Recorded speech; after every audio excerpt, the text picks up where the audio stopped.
At dawn, a convoy of black federal SUVs rolled into the quiet desert community, lights flashing, stopping hard at the entrance to the subdivision. Secure the perimeter. No one leaves this area until every resident is accounted for. Against the fence, hands on your heads. This is a federal operation. Cooperation is not optional. What is the meaning of this? I am the recreation chair.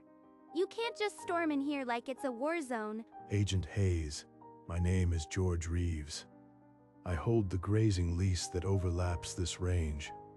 The badge on my belt is genuine. As Hayes scanned the badge, investigators a mile away were documenting a shattered kiosk built inside a live fire zone. 18 residents lined up, hands on heads, while marshals in tactical gear stood guard. The aerial photos showed how close the houses sat to restricted land, a boundary the HOA had ignored. But it started 3 days earlier, with a trail map, pink ribbons, and bolt cutters, and a woman who thought a no trespassing sign was just a suggestion. 3 days before the raid, the HOA board gathered in the clubhouse for their monthly meeting. I've found the ideal location for a community trail system.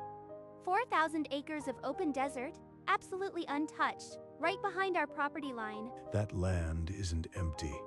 It's a federal live fire test range. Artillery and kinetic rounds, 4 nights a month. You can't send hikers in there. Oh, George, you've been scaring people with that conspiracy theory for years. There are no signs, no soldiers. It's just empty desert. The fence is posted with restricted signs. Cutting it is a federal felony. And if a round hits someone, that's on this board. Nobody has used that land in decades. Our residents deserve a safe, beautiful trail. Don't ruin this with your paranoid fantasies. The board, charmed by Helen's vision and annoyed by George's outburst, voted 6-1. The trail was approved. You are making the biggest mistake this HOA has ever made. When the first shell lands, remember, I gave you every warning. By Friday, Helen had marshaled a crew of volunteers. They gathered at the clubhouse with heavy-duty bolt cutters and spools of bright pink ribbon. George sat in his pickup near the range boundary, thumb hovering over the range safety officer's number. The line just rang and rang. The volunteer crew marched to the range boundary, bolt cutters gleaming in the morning sun. Right there. The fence needs a clean opening. This will be the main trailhead entrance. They snipped through the chain link and tied bright pink ribbons to every bush for a quarter mile. Helen's husband Bill hammered together a wooden kiosk with a hand-drawn map, bolted right inside the restricted zone. Happy wife, happy life. She wants a trail. She gets the best trail in the county. George drove past on his afternoon patrol and slammed the brakes when he saw the gaping hole in the federal fence. He stood at the cut, badge in hand, his face darkening as he traced the pink ribbons into the live fire area. They just committed a felony. And if there's a test tonight, this whole desert becomes a kill zone. He dialed his old DOD contact again, leaving an urgent message about the breach and the scheduled live fire exercise. But the trail was already posted online. Families signed up for tomorrow's inaugural hike, and the military range office was closed for the weekend. At Saturday's first light, 24 residents gathered at the wooden kiosk, coffee in hand. Welcome to our new community treasure, a 5-mile loop through untouched desert. The group set off laughing, unaware of the silent threat buried just yards away. George watched from his pickup, stomach churning, as the hikers disappeared into the restricted zone. They snapped photos of wildflowers, posted them online, calling it a hidden gem. I told you this land was just sitting here wasted. Not anymore. By noon, the hike ended without incident. The group returned, making plans for a weekly club. George checked his phone again.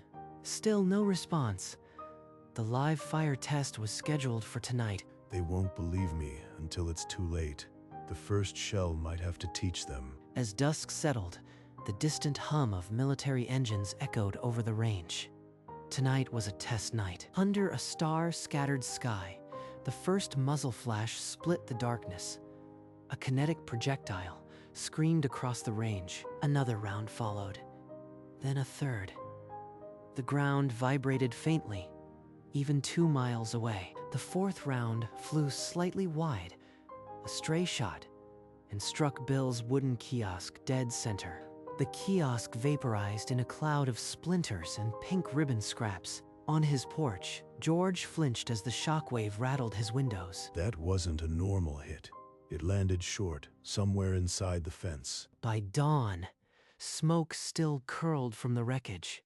The trailhead looked like a bombing site. Range security cameras had captured the impact, and the automated system instantly flagged a breach. The duty officer at the test range filed an urgent security incident report before the sun had fully risen. George saw the smoke and made one more call. This time, the Office of Special Investigations answered. Range security personnel arrived at the breach within the hour. The cut fence was unmistakable. An officer knelt beside the severed chain links, pink ribbon fragments still caught in the barbs. They traced the ribbons across the desert. The trail ended at the smoldering crater where the kiosk had stood. The report reached the Air Force Office of Special Investigations. Special Agent Hayes took command. Pull every permit and roster for that subdivision. This wasn't an accident. It's a deliberate intrusion onto a live fire range. They cut the fence, Jim. I told the board and they laughed. Now OC is calling me. His old DOD contact confirmed that OIC and the U.S. Marshals were already assembling a joint task force. They're about to see what federal protection actually costs. Hayes ordered an immediate sweep. 24 marshals in full tactical gear were already rolling toward the subdivision. Finally, the warning becomes real. They'll never ignore a federal sign again. The convoy of black SUVs arrived at the subdivision entrance just after 8 that morning, lights strobing against stucco walls. This is a federal law enforcement operation. All residents are to remain in their homes until processed. You, step forward. Hands where I can see them. Don't make this harder than it has to be. This is absurd. I organized a hiking trail, not a terrorist cell. You'll hear from our attorney. George emerged from his porch, badge in hand, and walked directly toward the agent in charge. Special Agent Hayes. I am George Reeves, the range leaseholder. I've been trying to warn them for days. Mr. Reeves, you are the only one here with a valid reason to be on that range. The rest of these people are in serious trouble. She gestured for him to follow, and they moved toward a mobile command tent that had been set up on the community green. The damage assessment is preliminary, but the fence cutting alone carries a 10-year maximum, and that's before we factor in the projectile impact. As they stepped into the tent, George understood that his role had just shifted from ignored neighbor to the man holding the community's fate. Inside the command tent, Hayes spread a topographic map across the table, the cut fence marked in red. Title 18, Section 1382 makes entering a military reservation a felony. Cutting the fence adds destruction of federal property. They didn't know, or they refused to know. I brought the signed BLM lease to the board meeting. He pulled the grazing lease from his jacket, the faded BLM stamp still visible. Ignorance won't shield them. The range safety officer estimates over 10 million in immediate damage to infrastructure and ordnance. 10 million. And that's just the start. The lawyers haven't even calculated the civil fines yet. But you are the leaseholder, Mr. Reeves. Your recommendation on punishment carries weight. What do you want to see happen? He stared at the map, the fence line like a scar. His neighbor's fate sat in his hands. If I demand the maximum, the HOA goes bankrupt. If I show mercy, the military could escalate. I'll review the full damage report before I decide. But they'll fix every inch of that fence. In a stark interrogation room, Helen sat across from Special Agent Hayes, her pink blazer still immaculate. Mrs. Whitmore, satellite imagery shows your vehicle at the fence line. The bolt cutters were found in your shed. We recovered these pink ribbons tied to the exact same bushes where the test rounds impacted. Explain. I don't know anything about a cut fence. We were merely improving a neglected area. 2 doors down, her husband Bill sat with a marshal, hands shaking as he looked at the damage photos. I built the kiosk because Helen said it was community land. She never mentioned any live fire dangers. His confession was caught on tape, and the federal prosecutor added it to the growing stack of evidence. When they led Bill past the open doorway, Helen saw his defeated face and her composure cracked. Conspiracy to violate Section 1382, destruction of government property, reckless endangerment. The maximum penalty is decades. For the first time, Helen had no reply. The woman who thought signs were suggestions now faced federal prison. In the command tent, Hayes opened a sealed folder and slid a preliminary damage assessment across the table. The total is $43 million. That's for the ordnance, the range downtime, and the environmental remediation. 43 million. That's more than the entire subdivision is worth. They'll never recover. Hayes tapped a second screen, showing a FEMA flood zone overlay. The community was bounded in red. The range was designated a flood buffer.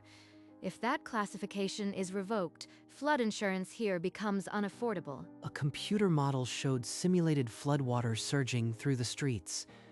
The range's plateau, the only barrier. You are telling me that trail not only risks prison, but it could wash this whole community away financially. The DOD takes buffer land seriously. Your recommendation as leaseholder will carry weight with the judge. I am not just a witness. I am the only one who can trade mercy for a permanent solution. Hayes waited, her silence an invitation. The pen was in his hand, the paperwork for a consent decree already prepared. George stood up, leaving the pen untouched, and walked toward the temporary holding area. He found Helen in a small room, her pink blazer rumpled, the arrogance stripped from her face. George, please. I didn't know. I was wrong. You have to help me. They're talking about prison. You called me a paranoid old man. You cut a federal fence. Now you want me to save you? I'll resign from the board. I'll pay anything I can. Just don't let them take my house. Bill didn't know. She's broken. The fight's gone. But mercy without security just invites the next fool with bolt cutters. He returned to the command tent, where Hayes was waiting with a file labeled confidential settlement options. If you recommend leniency, the DOD will accept a consent decree. It includes a federally monitored perimeter barrier paid by the HOA. A physical barrier. That's the permanent fix. It turns their mistake into protection. George nodded slowly, reaching for the pen. The price was steep, but the peace it would bring was permanent. 3 hours later, the HOA board reconvened in the clubhouse. The air was thick with dread. The consent decree is the only offer. A 12-foot fence, $2 million in fines, and a permanent federal easement through your backyards. Gasps and furious whispers erupted. Some board members rose, pointing accusingly. This is extortion. We can't afford $2 million. You are asking us to pay for your paranoia. The alternative is trial. $43 million in damages, felony charges for 18 residents, and the loss of federal flood classification. The HOA's attorney confirmed the numbers. The room fell into a heavy silence. My garden. The easement goes through my garden. This is my home. The board president called for a vote. Hands rose reluctantly. 5-2. The decree was accepted. George slid the document across the table. Helen stared at the paper that would forever alter her backyard. This fence will keep everyone safe, including you, Helen. It's the only way out of this mess. A certified letter from FEMA arrived on the HOA president's desk the next morning. Effective immediately, this community is reclassified as a special flood hazard area due to loss of federal buffer protection. Insurance companies followed within hours, mailing notices of doubled and tripled premiums. My flood insurance just tripled. How are we supposed to afford this on top of everything else? The computer models showed muddy water-swallowing streets where children used to play. 3 homes went on the market within the week. The flood zone label, scaring off every buyer. The local paper ran the headline, HOA's deadly mistake now floods homeowners with debt. First the fence, now this. We're trapped in our own homes. No one will ever buy here. The dream of a simple hiking trail had become a nightmare of debt and displacement. For the first time, the community understood the full price of ignoring a warning sign. A U.S. Marshal SUV pulled into Helen's driveway. Collins walked up the path, a thick envelope in hand. Mrs. Whitmore, the federal ingress corridor is now recorded. Sign here to acknowledge the perpetual easement. Surveyors, with GPS stakes, were already marking the path. The corridor cut directly through her rose garden. Those are my prize roses. You can't just take a chunk of my land forever. This easement is perpetual, ma'am. The United States government now holds a permanent right-of-way through this property. Helen stared at the stakes. The woman who had laughed at warning signs now watched federal markers invade her own soil. I built this garden for the kids. Now it's just a sidewalk for soldiers. A crew installed a bright yellow warning sign at the edge of her property line, bolted into the earth. The easement was now permanent, a 20-foot wide scar of federal jurisdiction running through the Whitmore's property. Helen sank onto her porch steps, the signed papers limp in her hand. She would never be able to close her blinds and pretend it wasn't there. A convoy of flatbed trucks arrived at the range boundary, carrying stacks of 12-foot galvanized steel posts. A massive auger bit into the earth, carving deep holes every 10 feet along the surveyed line. George stood at the edge, arms crossed, as the crew poured concrete and set the first uprights. This fence will outlast every pink ribbon they tied. It'll be here long after the lawsuits are forgotten. By midday, the first sections of chain link were stretched and bolted into place. The HOA's contractor worked quickly. The deadline enforced by a federal compliance order. Roll after roll of razor wire crowned the top, glinting like a silver warning in the harsh desert light. George walked the line, inspecting every weld and tension wire, his badge clipped prominently to his jacket. They called me paranoid. Now this barrier is the only thing keeping them from federal prison. By week's end, a half-mile of solid steel fence stood where pink ribbons had once waved. The last panel of chain link was hoisted into place, the final section of a barrier that now stretched 3 miles. Workers bolted bright new warning signs every 100 yards, red and white, with the silhouette of a rifle. At the community entrance, a large federal jurisdiction sign was mounted, visible to every car that passed. George stood beside the new gate, arms crossed, as the HOA president handed over a certified check for $2 million. This fence is the only reason your people aren't looking at federal prison. Remember that. The completed fence cut the landscape like a silver scar, separating suburban lawns from a restricted wild. George walked the line one last time, past the post where pink ribbons had once fluttered. They laughed at the warning. They won't laugh at this. By the time the sun set behind the mountains, the fence stood as a permanent monument to arrogance, and the community, battered by fines and flood zones, could at last say the boundary was clear. At a brief federal hearing, Helen Whitmore stood before the judge, her pink blazer replaced by a simple gray suit. Guilty, Your Honor. I didn't mean for anyone to get hurt. The judge sentenced her to 18 months probation and a $20,000 fine. No jail time, but her reputation was already in ruins. They'll never look at me the same. The woman who almost killed hikers. The pink blazer she'd worn with such authority now lay crumpled in the back of her closet. She stopped attending HOA meetings. When she walked the neighborhood, conversations fell silent.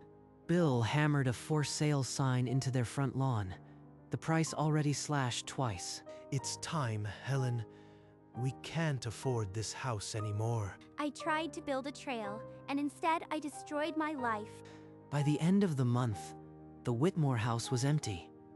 Another casualty of the HOA's fatal shortcut. Children played on the swing set, the 12-foot fence a constant backdrop. They'd learned not to ask about it anymore. We're safe now. The range can do its work, and we can do ours. That fence is the only reason. The fence became as much a part of the landscape as the mountains. New residents asked about it. Old ones just sighed. George drove through the secure gate twice a week, his badge on the dash. He was the unofficial gatekeeper now. They used to ignore my badge. Now they ask my permission for anything near the fence. The new board asked me to chair a safety committee. Ironic, isn't it? Property values dipped, but those who stayed learned to live with the boundary. The fence was now just another fact of life. This fence cost them millions. It's the most expensive hiking trail they never built. He gave quarterly safety tours, pointing out the signs, the cameras, the invisible line that could kill. The HOA had been humbled, but the lesson was carved in steel.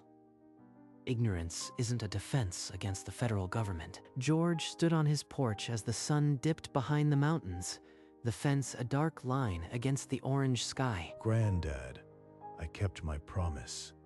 No one else will have to learn the hard way. He pulled the worn BLM grazing lease from his jacket pocket, the paper soft from years of handling. Then he unclipped his federal range badge, thumb tracing the engraved number. The thump of rotor blades grew loud, and a military helicopter swept low over the range. It was the monthly test, routine now.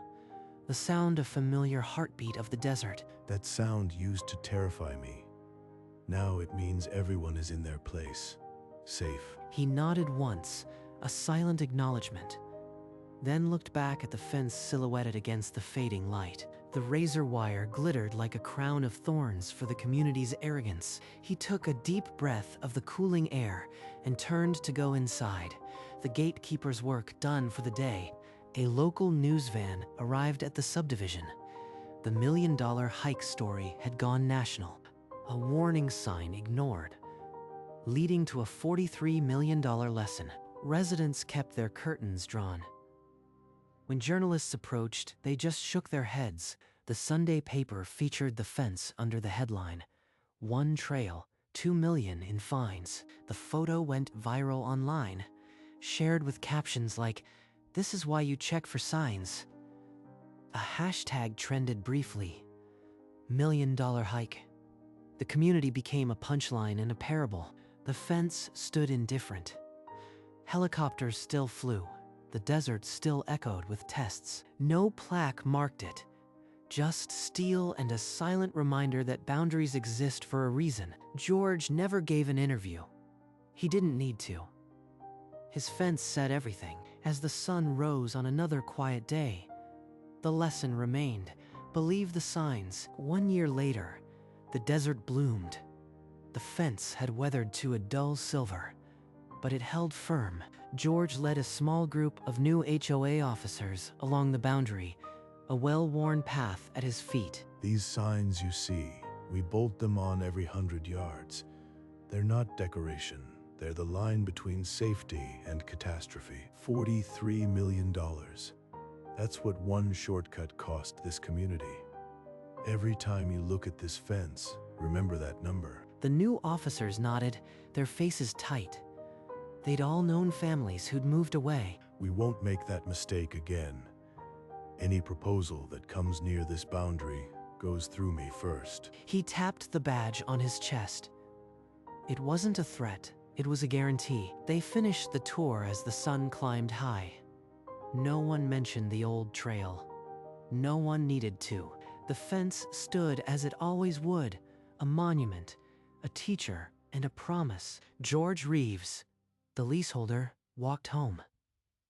Behind him, the warning signs glinted in the morning light. As evening settled, children flew kites near the fence, its shadow long and cool across the grass. The distant thump of a helicopter marked the start of another test.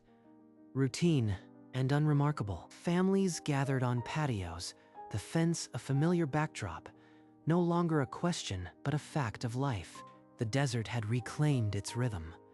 The military, the community, the line between them, clear and respected. George sat on his porch, a cup of coffee cooling in his hands, and watched the sun sink. He didn't think of Helen.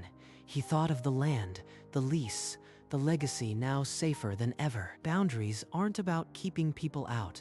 They're about making sure everyone knows where the danger is. Trust the signs.